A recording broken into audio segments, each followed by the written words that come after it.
I'm Staff Sgt. Allie Rose. In the news.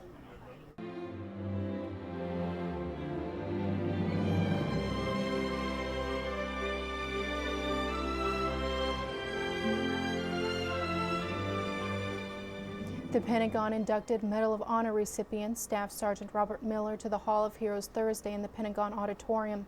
Staff Sergeant Miller received the Medal of Honor Wednesday from President Barack Obama for defending his unit from an ambush in Afghanistan 2 years ago. The 24-year-old Special Forces sergeant gave up his own life to save the lives of his fellow soldiers and put himself between his teammates and the enemy. Chief of Staff General George Casey opened the Hall of Heroes ceremony with comments about Staff Sergeant Miller's personality and how his skills not only suited his service, but also made him a natural leader. Rob was by all accounts an extraordinary young man, a natural leader, a skilled soldier, and a dedicated friend. He embodied the Army values and he lived the warrior ethos. I will always place the mission first. I will never accept defeat. I will never quit, and I will never leave a fallen comrade. In him, we see and glimpses of what is best about our country, America. This is the story of what one American soldier did for his team, but it's also a story about what they did for him. Two of his teammates braved the bullets and rushed to Rob's aid. In those final minutes, they were there, at his side, American soldiers there for each other.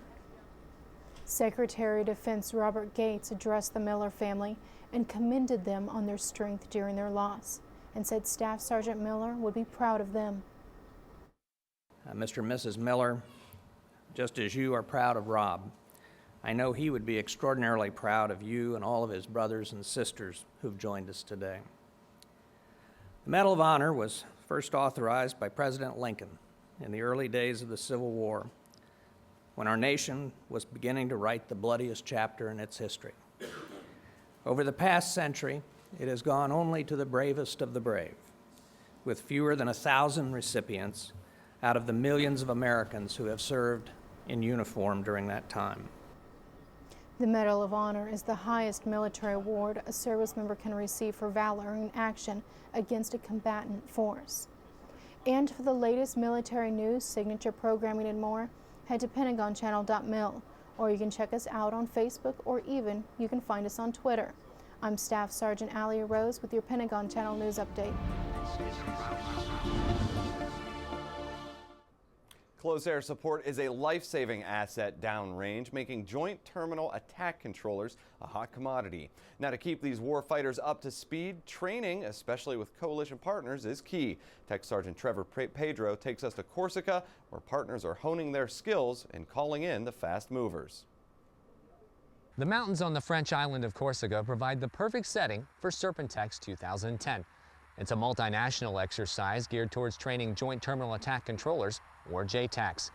This is the second time airmen from the 4th ASOG, based out of Heidelberg, made the trip to Corsica, and leadership sees this as an opportunity to prepare for operations downrange. You know, in the old days, they had 10 years to get ready to be a JTAC. Now, we don't have time for that.